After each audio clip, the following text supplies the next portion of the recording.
Goma and konnichiwa. Plus, yourself. We'll hear it at the POLIT'AI CHI doing the brief intro so you know the video that's coming up. Plus my 2 cents, hopefully it's worth a quarter to you. Okay, so you can see that clearly. CNN, losing control again. And here's a segue that's going to come up a couple more times, leading up to Don Lemon making a total... If you thought Don Lemon couldn't have been more foolish, wait for like 2 episodes from now. Got my Navy blue on, you know, our GHW, Army Navy game yesterday, almost pulled it out.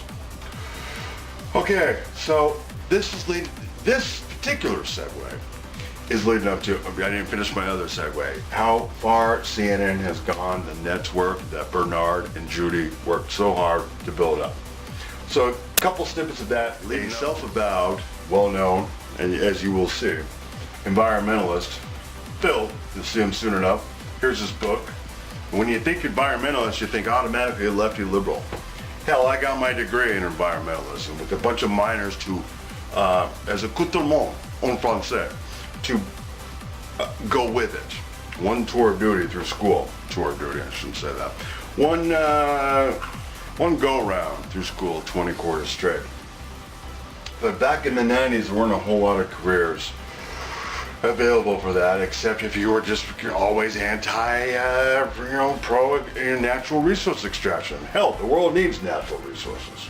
But this is with respect to, specifically, what's going on at the southern border and all these hypocrites on the left. You don't see, here's the difference between the GOP and the Dems. Being a centrist, 24-year Taoist, as LA County does with sleep, you might hear that in the background. That's what happens when you're up here on the hill.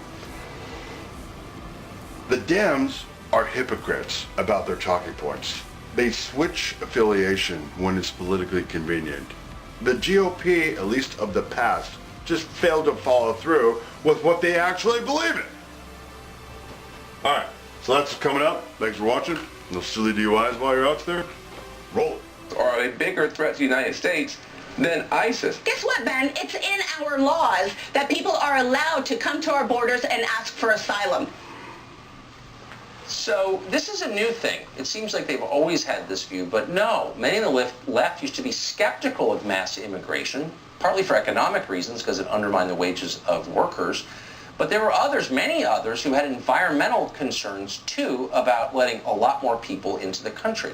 Phil Cafaro is the author of How Many is Too Many? The Progressive Argument to Reducing Immigration into the United States, and he joins us tonight. Mr. Cafaro, thank you very much for coming on. Having you is the result of a long nationwide search to find someone with your views, because I remember so well as a kid that Democrats were really concerned, some were, liberals, about overpopulation and the effects on the natural environment, and I always kind of agreed with that. Tell me your concerns about mass immigration and its effect on the environment. Well, Tucker, I'm not sure I'm the last liberal in the country who's concerned about immigration-driven population growth, but we are a minority among environmentalists. I'll give you that. Yeah. So I see, like, the Sierra Club, which used to care about the Sierras, huge fire breaks out in the Sierras last summer, started inadvertently by an illegal immigrant, or the degradation of marijuana farming in Northern California, which really does poison the soil, and they say literally nothing because their concern for open borders overrides their concern for the environment. What is that about? Well, I think you're absolutely right. If you go back to the birth of the environmental movement 50, 60 years ago, there was so much concern and focus on population issues because people saw the connections between overuse of resources, between too much pollution, and the sheer numbers of people. And environmentalists used to talk about that. I think what happened between then and now is back then most of our population growth was coming from the number of children we were having, Native Americans. Whereas today, population growth in the U.S. is primarily driven by high levels of immigration. So people, for whatever reason, weren't as comfortable saying we needed to limit immigration as they were saying we need to limit how many kids we have. I think that's a mistake, though, because either way, you're driving population growth, and that has environmental consequences.